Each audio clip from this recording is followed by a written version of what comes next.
Welcome to episode 6 of Loving My Growth.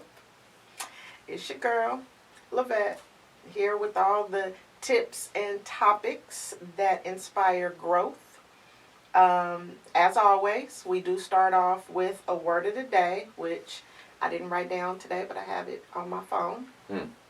And because our topic is about mental health today, my word of the day is going to be a phobia. And the phobia I chose is one that I actually suffer from, and it's called agoraphobia. A-G-O-R-A phobia. And the definition for that is extreme or irrational fear of entering open or crowded places, of leaving one's own home, or of being in places from which escape is difficult. In looking it up, I came across a couple tidbits. It's an anxiety disorder that develops after one or more panic attacks, it sounds pretty on point because people ask me, how'd you get that? I don't know. But yeah, I understand now. Excuse me. It's chronic and can last either years or lifelong. So it is something that I'm aware of. So I do pay attention. There was one other thing I was going to bring up. So it's like isolation. Yes. And quick tidbit.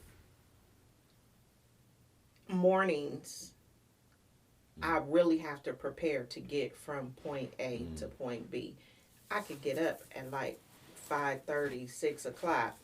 It'll be 30 minutes at least before I actually wrap my head around getting dressed. And my ex and I used to laugh about it. It's like, what you doing, getting your clothes ready in your head? So that was like the running joke. But I mean, really, it's me planning every move. Right. Okay, what if this happens? Or what if this goes wrong? Or what if that goes wrong? And then it leads to, people who are always late could possibly be going through that. Exactly. And I'm working on it because I know that. And people say, oh, just get up earlier or just leave earlier. Yeah. It's not that easy. It is not that easy. It's a process. So the word of today is agoraphobia.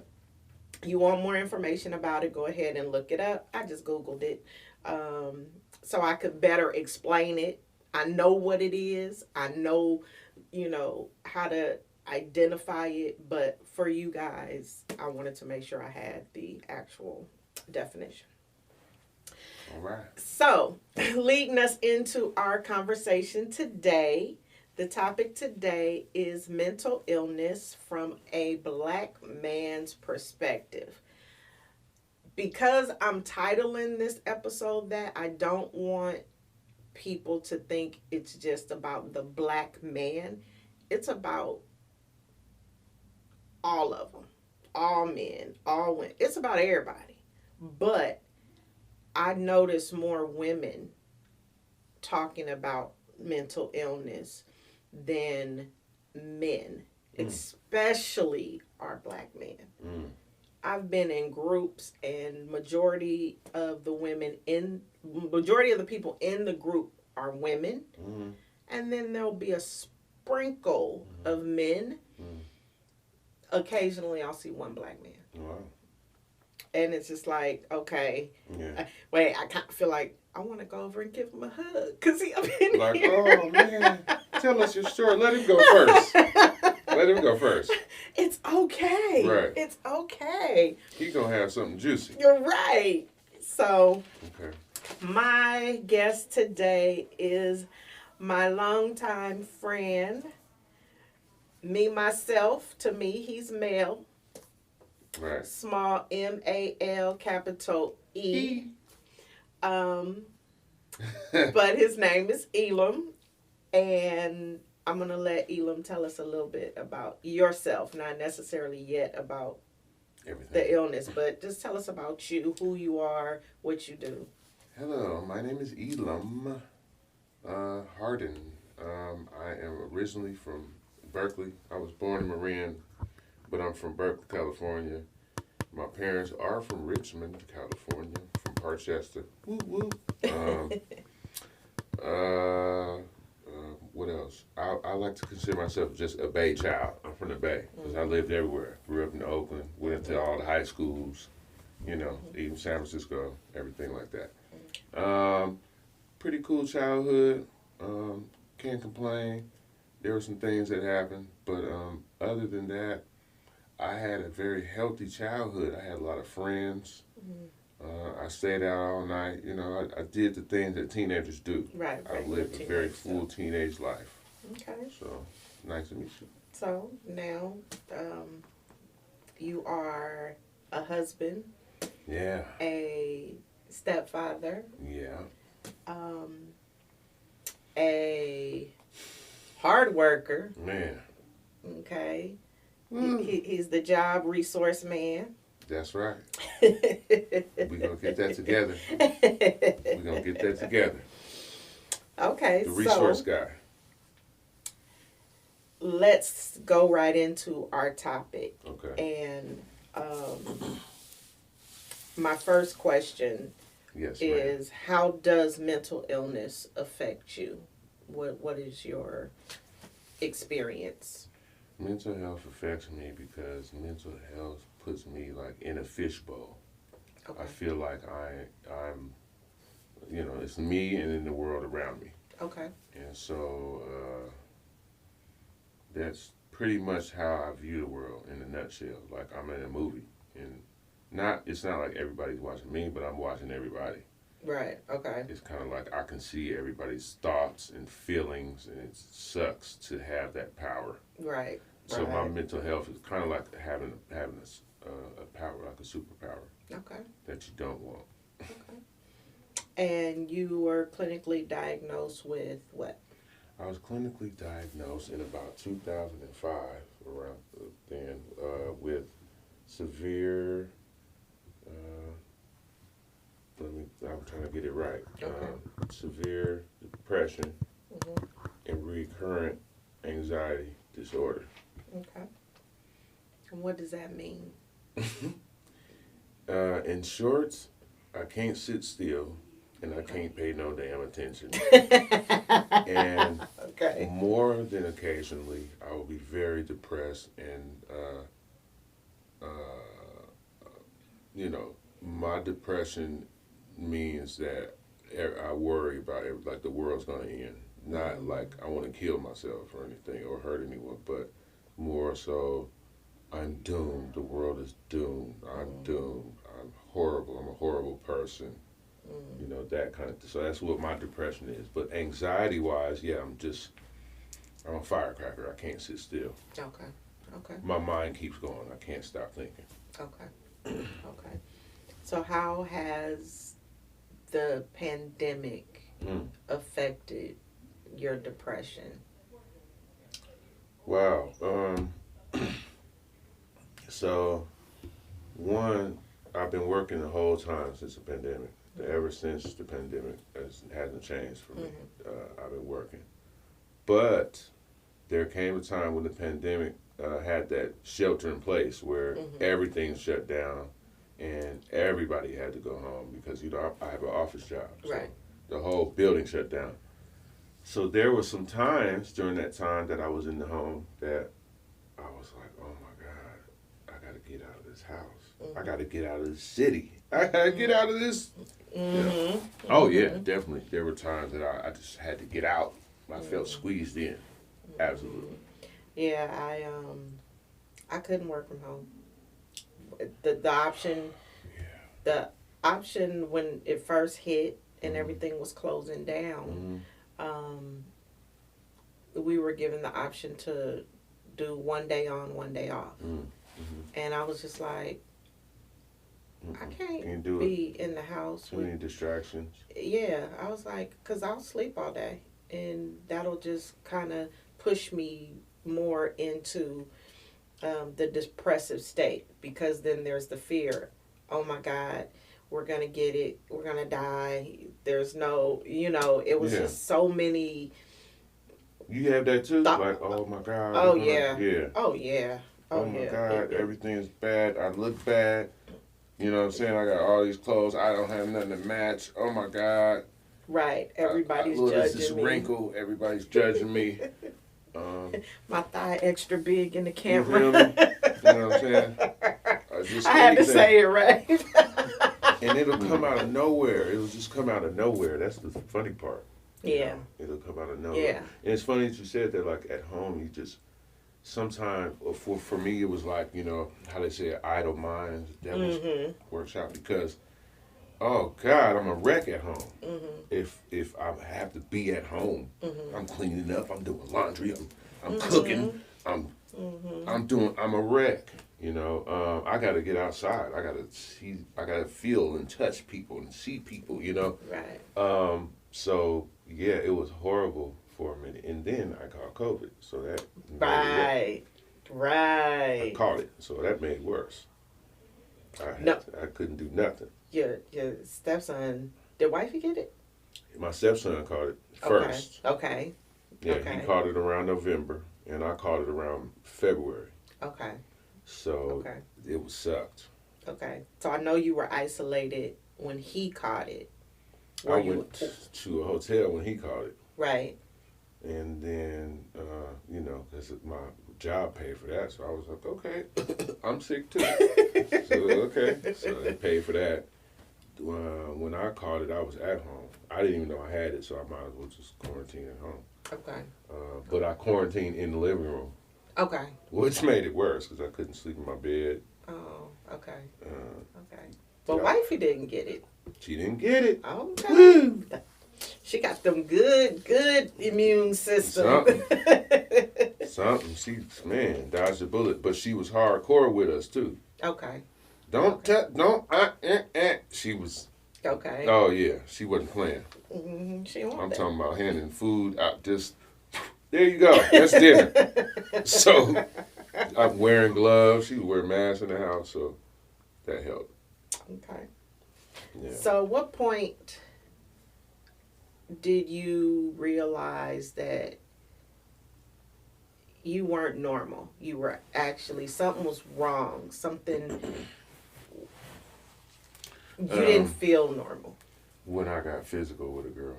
Like when I hit a girl. Okay. When I hit a girl that I was with. Okay. I knew something was wrong right then and there. Okay. Right there. Because I'm not, I'm not some violent woman beater. Right. Stuff. So, I was on that side of being physical with a woman. Okay. And I immediately broke down and was like, what the hell did I do? That kind of whole process. Right. Of like, what did I do that for? Wow. And how that happened was I was probably was about 16 at the time. Okay. And, we were driving, and she was a little bit older than me too.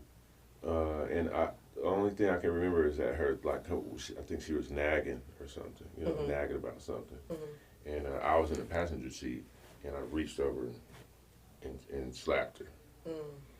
And she just stopped the car, and she put her hand in her face, and she stopped the car. All I can remember her doing is looking up, but all I can remember is putting my hands in my face like this, like what the hell. And I think she just drove off, and I think just everything just went on as normal.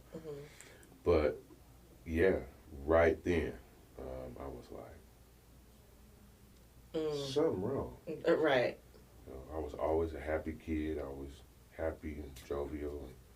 And, always charismatic. I always had a girlfriend or something. So I never had like women problems, So yeah, that was the time I really had to look back and where'd that come from? The violence in my family and that kind of thing. Okay.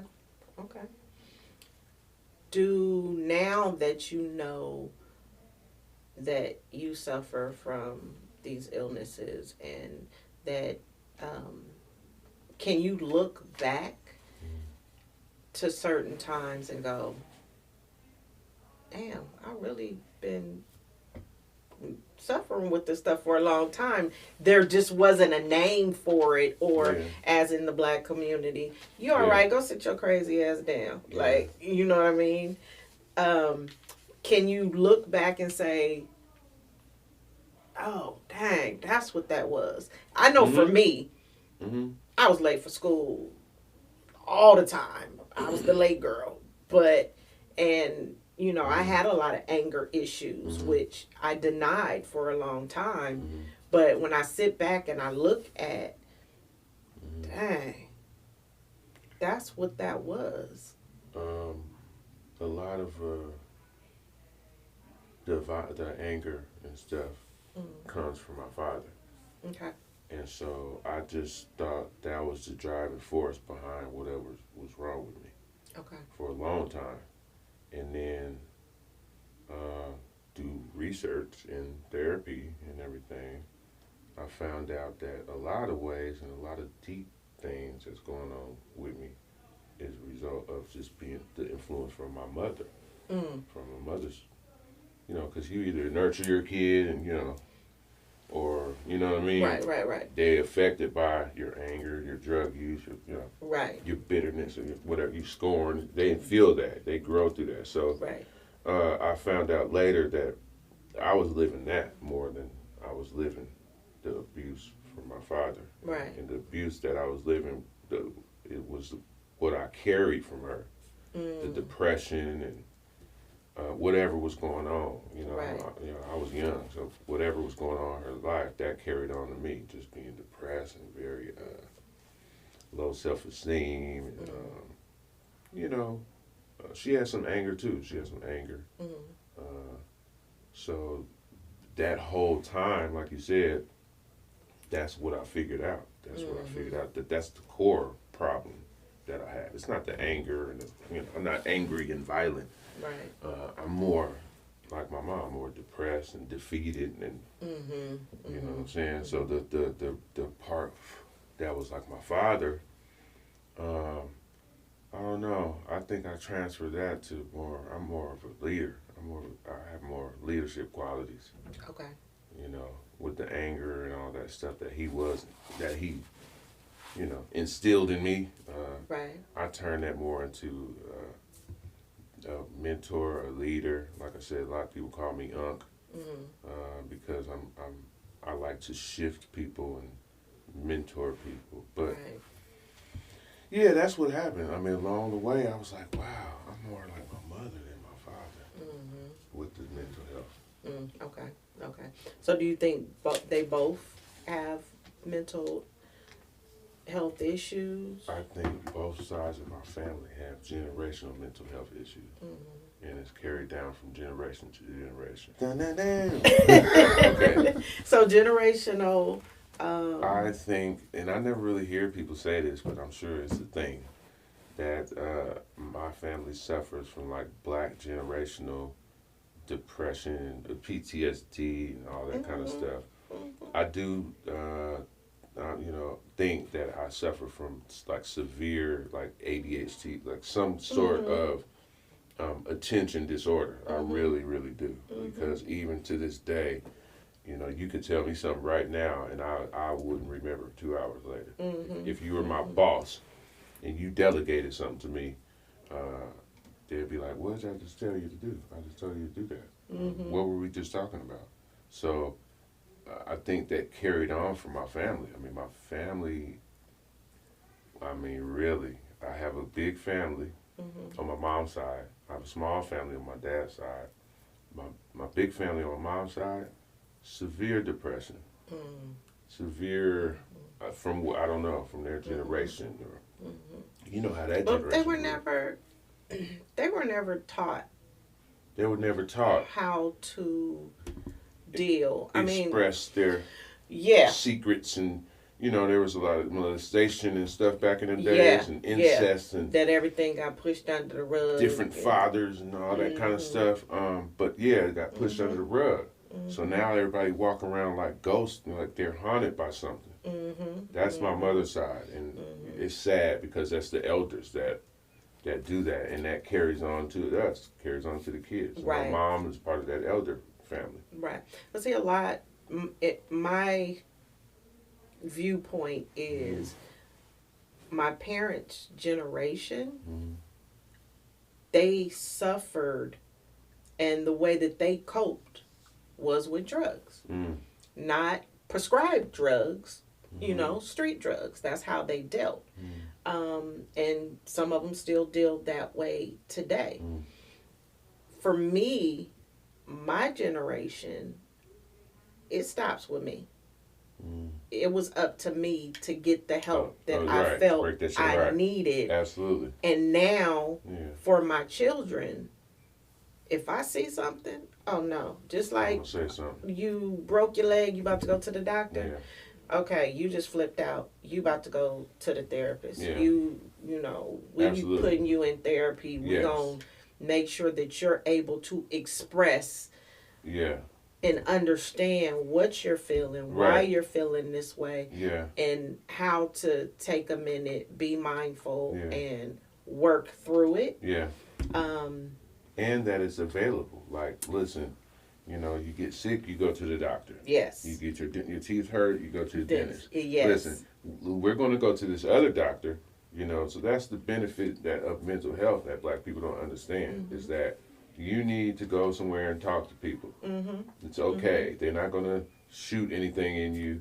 They're not going to do like the old days when they had shock treatment and everything like that. And I've seen people after that. You know, it's hard to get into a mental institution nowadays. It's very hard. You need evaluation. I know. I had one. And they didn't put me in there.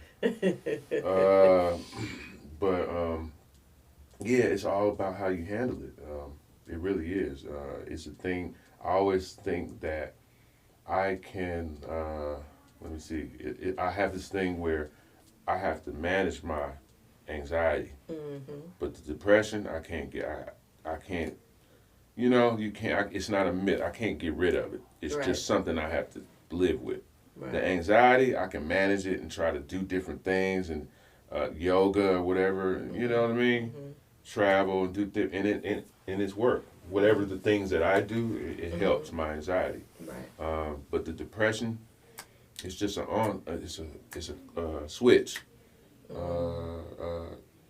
I could leave here and be depressed. I could leave here and go home. I'm not audience. But really, that's Look, how it works. I'm gonna have to be like, I know. Mel, you all right? Nah, I'm cool. But I'm just saying that's how it happens, and you have to distinct the two. Yes. What's happening to me right now, and that only happens in therapy. Like you have to go to therapy and start really sorting out your mind in order to do that. Right, and coming into terms with your past. Yeah. This happened. Yeah. There's nothing I can do to change it. I can do. It's not but my fault. What can I do to make my future better and brighter? I do not have to continue to live in the past of abuse and drug use or wrongdoings and all these things. This black cloud. Yes. You know? Yes. Slavery and all that. What do you think about medication? What's your opinion? I take medication. Yeah.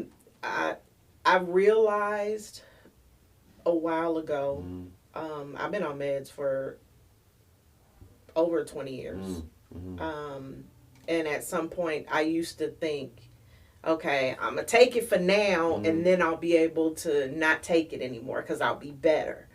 And I noticed when I stopped taking it, I was unable to function properly. And then, you know, there were times where I stopped taking it for a minute, but I eventually got back on it. I took Zoloft for a good 15 years. That was your first one? That was my first one because my family has that addictive gene. Okay. And I really was afraid. Yeah. I said this before on a podcast. My dad told me one time, I was like 23. The people in rehab said that kids of drug addicts will also be drug addicts. Mm-hmm. And he thought it was going to be me. Mm. I was offended. So you was for determined. a long time. I really was. I really was. And it was just like, psh, whatever. Mm-hmm. You know, you don't know. Oh. Mm. Today, LaVette today feels that he wasn't being mean. He knew. Yeah. You know, this my sensitive baby. She gonna need to, but he didn't tell me in a sensitive way. No, he was like calling your bluff. And I'm okay with that. Yeah. You know. He challenged you. Yeah. And I'm actually thankful. Yeah, yeah. You know, but I'm scary, so I wouldn't have probably did any drugs anyway. But I do. I take my meds, and you change. So Zoloft, I was on the highest dose forever. Mm-hmm. And then as a woman, I changed maybe about 5 years. I'll be 48. Maybe about 5 years or so. Mm-hmm. I was diagnosed with PMM, which is, I don't know what it means, but it's basically PMS. Okay, and those times 10. In that times 10. In that okay. Times 10. So I would have these episodes. Premenopausal. Basically, I would be totally mentally out of whack. And it happens maybe twice a year. So she put me on this medication called Celexa, which they use to help calm down your symptoms. But the trick was you had to take it like a week before your cycle, and then the week during your cycle. And I was just like... It stopped your cycle? No. Mm-hmm. But it was the hormones that would help. So I'm just like, I ain't gonna remember that. So it was just like, okay, well, we're just gonna have you take it. We're gonna stop the Zoloft, and then you just take this one. So I've been on that, and I can tell the difference if I forget to take it for a couple days. Mm-hmm. I'm like, oh dang, I forgot to take my meds. Like, so. I know now I'll be on meds for the rest of my life. Okay. And I'm okay with it. Yeah.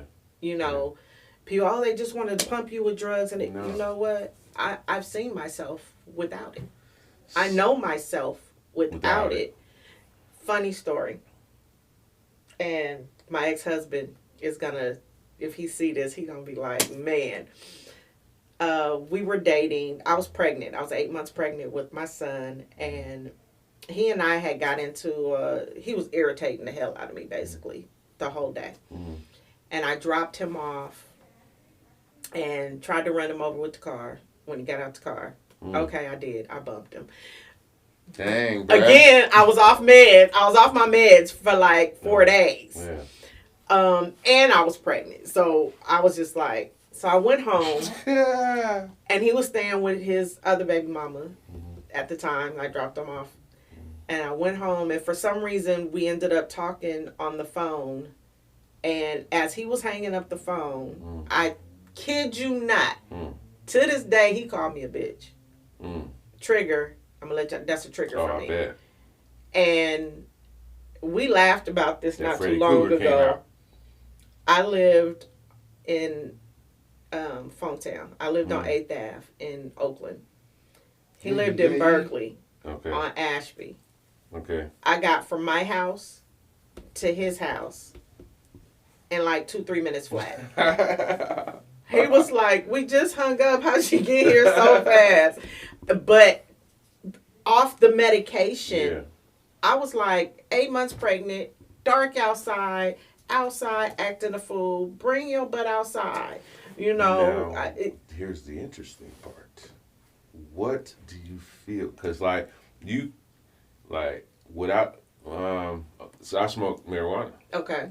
So without marijuana, the anxiety kicks in. I don't trust people. What would you feel off of the medication? Irritable. Very irritable. Not trusting. Just, a lot of more. I More feel impatient. more of the emotions. It would take me a lot longer to push through.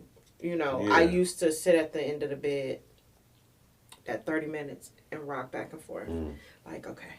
Okay, it's almost like double dutch. You gonna jump in? You gonna jump in? Right.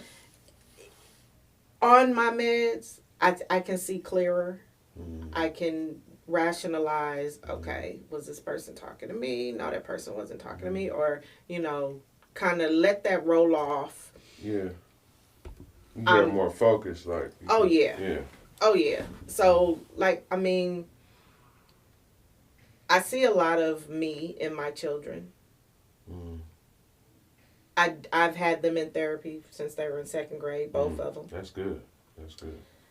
I'm not pushing meds because us working at camp, we saw all the wriggling kids, and that was really not where I wanted my children to be. If they choose later that meds will help them, then I'm okay, with that. For me, being without the tools to work through my mess. That's right. Put me in a situation to where I do need meds. That's right. So offering those tools to my kids early. Early intervention. Exactly. I'm praying that, especially my son. Yeah. Especially my son. You still need those tools. Yes. Yeah. Yes. Without. He has anxiety really bad, me, and I'm like. You still need those social tools to know that it's all right, and Right. Breathing techniques. Exactly. You need that stuff. Exactly. Me with the meds, when I first got diagnosed, they put me on meds, but they put me on the hardest meds. I think it was a med called Remeron. And it was hard. I was living in San Diego. I noticed it was hard. I'm very in tune with my body, and so I knew something was wrong. I was like, okay, I'm a robot mode, right? And I called them back. Hey, I need something lighter than this. They gave me Paxil. I think it was Paxil after that. Something. Maybe something Zoloft or something. And then I came back to the Bay and they gave me Paxil. The funny thing about Paxil worked. Paxil was perfect. It was like, wow, instant. Like, life is great. The world is a better place. Rainbows and butterflies. Rainbows and Skittles at the end of the rainbow, right? But this was the weird part. It was that everybody else noticed it too. Oh. And I was like, okay, so you notice a different me. Damn, Elam, you hella positive. Damn, nigga, you got to hear yourself on the phone, bro. You sound hella good. Do I? I'm about to get off this shit, man. I didn't control that. If I sound like that, great, right? And it did feel good and it worked, but I got off of it. I was like, that ain't me either. That's Paxil. I'm usually this guy. Okay, I can identify the depression, but this shit is weird. If everybody's like, Elam, you sound, dude, I'm gonna call you every day now. Right. So that made me get off it. So for years and years and years, I've been smoking marijuana. Now marijuana's not working for what I used to use it for. It's not working. It truly is recreational, and I could stop at any time. My point is, I'm just like you. I'm ready to get back on. I'm ready to get back on at least anxiety meds, like anti-anxiety. I do believe in those. I believe that you need something to go to. I do believe in therapy. I've been in therapy for years, but now I am. And then my therapist is anti-meds. My therapist is anti-meds. She pushes to marijuana. But you know your body, and I also agree with the meds. I agree with the anxiety and all this stuff. So now I had to talk to my doctor to talk to her. It was like that. And so now I'm exploring getting back on whatever. I don't know what's out there, but like I said, the depression. Okay, I sit in the bed and curl up in it. I'll feel bad, but it's mind over matter. You know? So I had to deal with it over time. The anxiety, I really need to kill that. Because I'm like you, anxiety, I'm ready to kill somebody. No, I mean, I ain't ready to kill nobody, but I'm just saying. The point is that, it gets bad. But see, with my anxiety, I have episodes where I think I'm having a heart attack. So I do also have Ativan. I have an Ativan. They prescribed that to me. I think I get like 15 pills. 15 pills last me at least a year and a half. Really? Yeah, because I won't. I'm really you take it when your anxiety is really high, because it's like what they used to call Valium or whatever. So it basically calms you down. But because again, the addictive gene in my family and me being afraid, and my daddy in my head saying it's gonna be me, it has to be really bad in order for me to be like, okay, I'm about to take one. So I end up trying to fight it and end up in the hospital at emergency thinking I'm having a heart attack. So, and then they go, okay, take this Ativan and just sit here. We'll be right back. Like, I could have did that at home. Just give me some water. Like, why did you allow yourself to get here?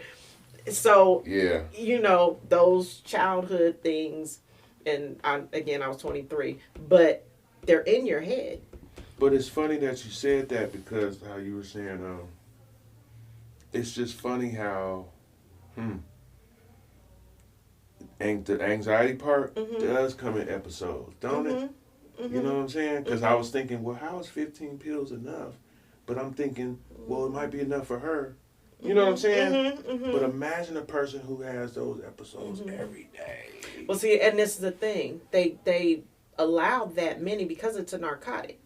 So they only allow that many. So you would need doctor's approval to get more. So they said, if you need more than this, right? So you have to come back. You have to talk to somebody. You got to come back, and and it was. I need to write these down. It was a psychiatrist that prescribed it to me you have to originally. Talk to somebody first. The psychiatrist that I have now, she's like, wait, I need to make an appointment. Ooh, Lord, thank you for reminding me. So she prescribes how many you get. Yes, and I think she's more against the Ativan. She suggested Wellbutrin as something to help, which would also help with, which I found out, the Celexa causes weight gain, which made so much sense because I've gained.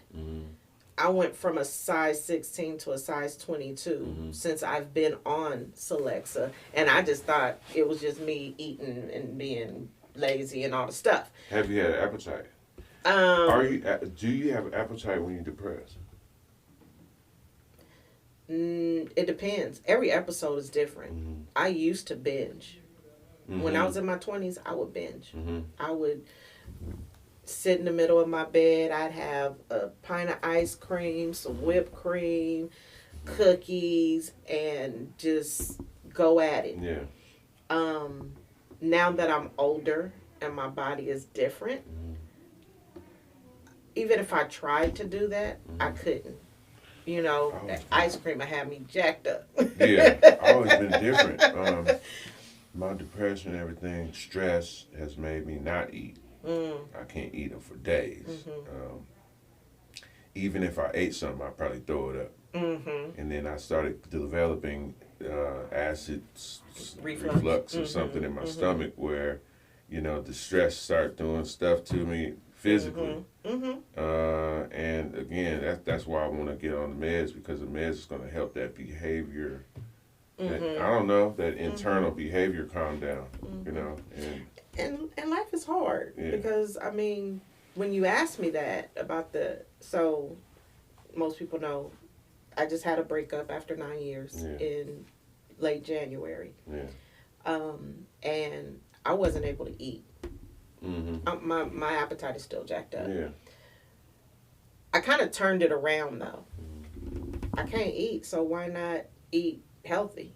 Oh, there you go. So I've been There you go. trying to change it up and be more on a health kick. Yeah. You know, lose some of these big thighs Yeah. and all the stuff. Yeah.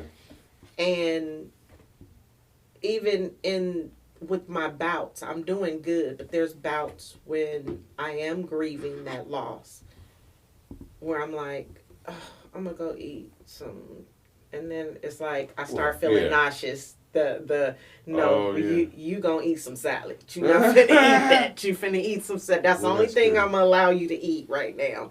And yes, I mean we have to allow ourselves. There are some good stresses or depressions, and there are some good ones and some bad ones that protect you. You know, sometimes you need to stay in the house with a pack of donuts. It's all right. Right. Harm reduction. Right. Right. I mean, you got to stay in there. You don't want to be around your coworkers and they're all jolly and everything. Right. You might want to isolate, but that's that self-care. That's that self-care. So sometimes you got to recognize it too. It's okay to have some of the behaviors that we have. The anxiety. At least we can observe everything. At least we we can observe the world around us. So we have to start being okay with some things. You know what I'm saying? So that's another thing because we beat ourselves up so much. Yes. We have to start being cool with just be who we are. Right. I started just now learning how to breathe. Because if we go around, audience, see where your stomach at right now. If your stomach, if it's not down here, you stress. We walk around with tight stomachs. So I've started learning how to, and it's really working. And isn't that crazy? Because that's just a small thing. That's just a little thing to do. Man, it works so much. I be in traffic just. And the longer you hold it or whatever, the more it works, man. Right. Because of course you're gonna rush the first two. I'm gonna try. Right. You're gonna rush it, right. But you're really in the moment right now. You stress right now. How they say count to 10. It really works for real. Oh, okay. All right. So you have your breathing techniques, and I actually through Kaiser took mindful mood management. What? It's a group. I think I went like on Thursdays or something. It's like once a week. And man, it was good. It's in Oakland. I did the one here in Richmond, and you basically start the session off with an activity where guided meditation, or everybody just kind of sits there and closes their eyes and listen to whatever she's talking about for like 10 minutes. So it's basically to get you to be present, right? To get you to empty your mind from everything. Everybody didn't rush there. You was at work. What's gonna be for dinner?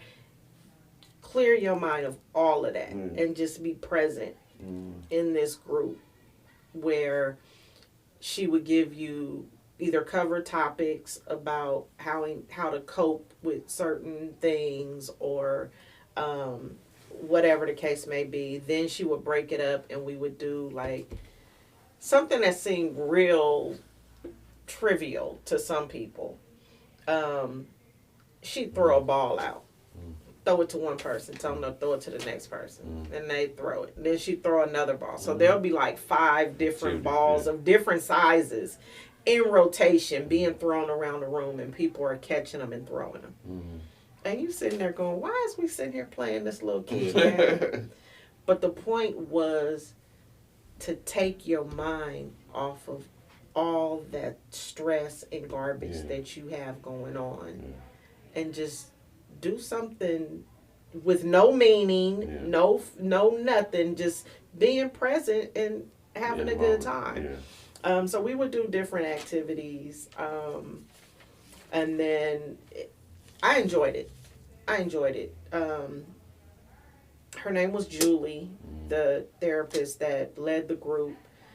And she was real mellow. She wasn't like boisterous or anything like that. She was real mellow. She was always kind, and I enjoyed it.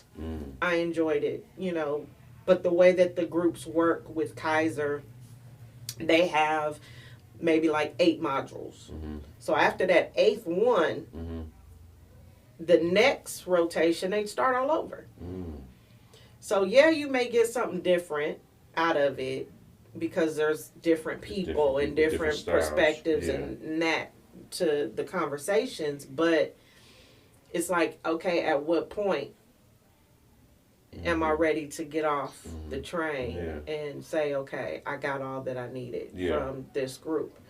But the beauty is, even though I've gone through the group, I can go back.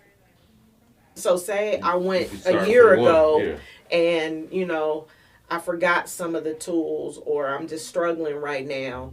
I can tell my therapist, okay, I want to go back to Julie's group, and he'll schedule me in, particular person, and then go back into the same group, and just as a refresher of the different tools that can be used or whatever.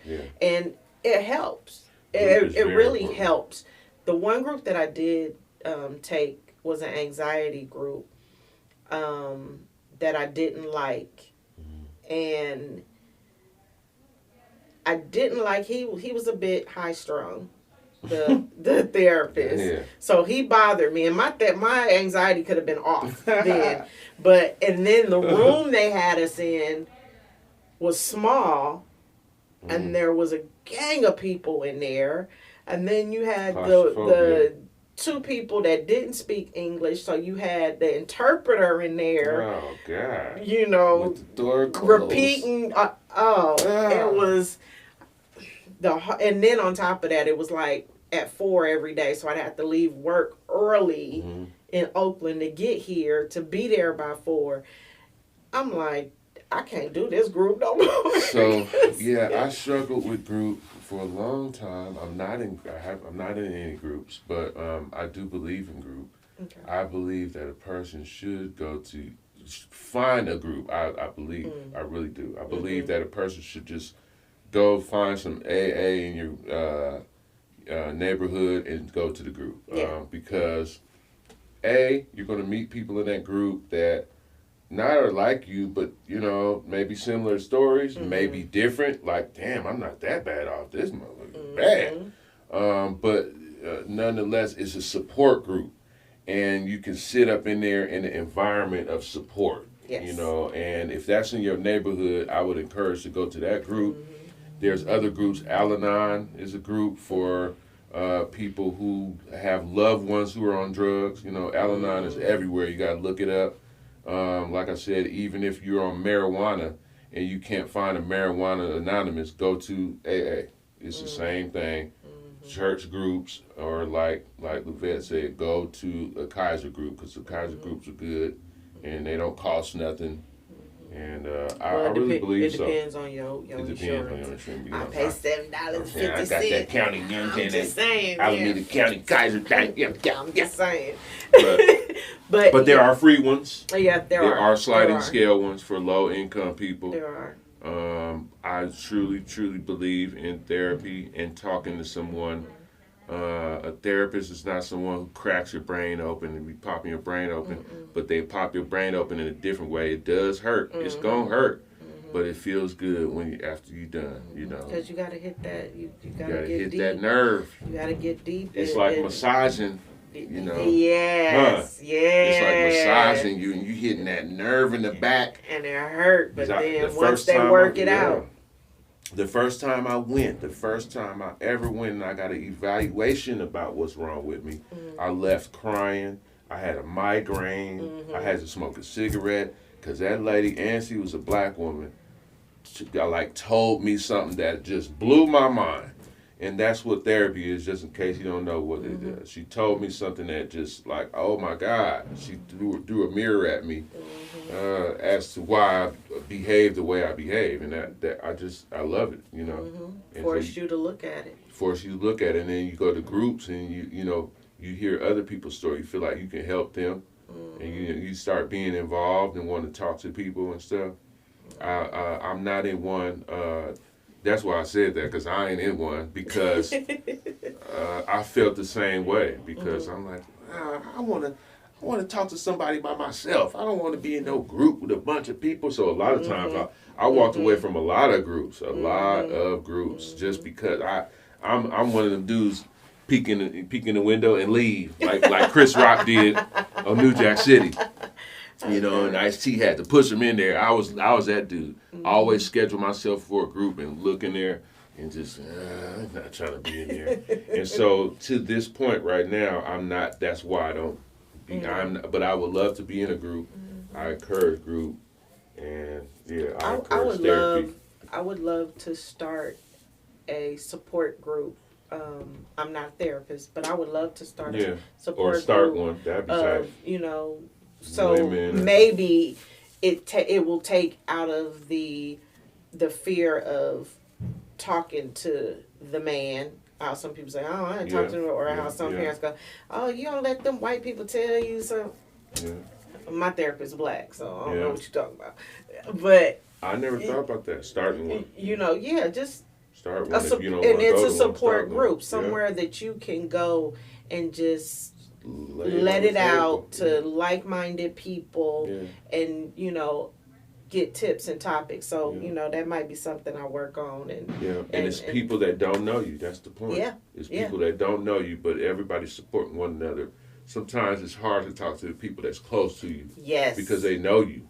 Yes. And so they're not going to put up with the bullshit. They know you're a great person, but you have things inside of you, so you can't talk to them. You got to talk to people that don't know you. Look at you subjectively. They can give you advice, and you be like, wow. And that allows you to open up. Yeah. Because, we hold back a lot because we're afraid to be judged by people who know us. And it's something about being in the presence of strangers who have a similar background. You could just be like, la. My mama disowned me, and I don't know why. Right. And they'll be like, wow, tell me about that, And give you that. Yeah. Give you that. A whole different walk of life. Ability to say, okay, I'm going to go talk to my mama, or I'm going to go talk to my sister. Or, I'm going to go talk to them. Yeah, I encourage going to different race groups. Black ones is cool too. But, try to go to different races and ages, because they can give you different perspective. Marry the old lady sitting next to you might tell you something. You never know what she might say to you. Right. Like, wow, I have a job for you. You need a job? You can work at my father's ranch. And she's sitting in your group.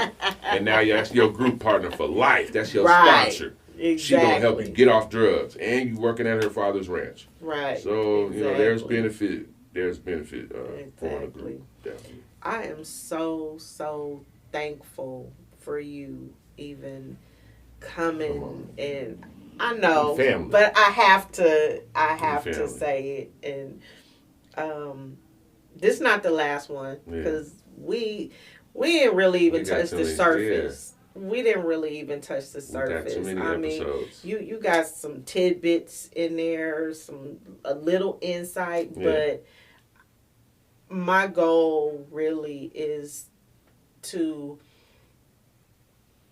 make this a regular conversation for people. I want to stop that. Oh, you crazy! You just got that best blood in you, or it's all in your in your genes. And it's just like, okay, I want to be able to go to a family member and say, I'm not doing good today. I'm struggling, and for them to say, you want to talk about it? Yeah. What's going on? We should do that. We should campaign like no to crazy. Like crazy should not be the word. Right. It should be something else. I don't know what it should be, but it should be something else. I'll leave it up to your fans. Y'all, let's change the word crazy to something else. Right. And it's not. And then people throw that word mental health around too. Yeah. Let's not really throw it around. Let's really talk call a thing, you know? Right. You know, like, let's not say crazy, and let's not say that the lady that's talking to herself down the street is crazy. Right. Because we just throwing her in the garbage when we say she's crazy. Right. So, audience, let's change the word. All right. Hit her up, tell her what the word is, and we'll use that. We are going to do this again. Yeah. Man, of course. I swear, I'm about to work it out and put it on our calendar. We're going to do this again. We're going to blast it to the world. I appreciate everybody for tuning in. Please make sure that you like, comment, and subscribe. So, as I end every episode, I highlight a business or a service, and I haven't reached out to nobody. I've been busy.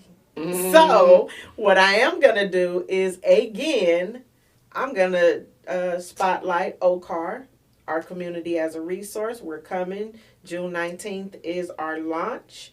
So, save that date. We will be having an event.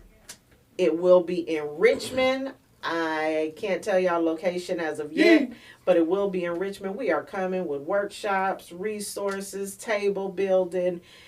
We coming with it all. And you never know. It may be support groups like one me and Elam were just talking about. So please stay tuned. Thank you again for watching today. Did you learn something? Can you apply what we talked about to your life? If you can, or if you have grown. I thank you guys, and peace out. One love.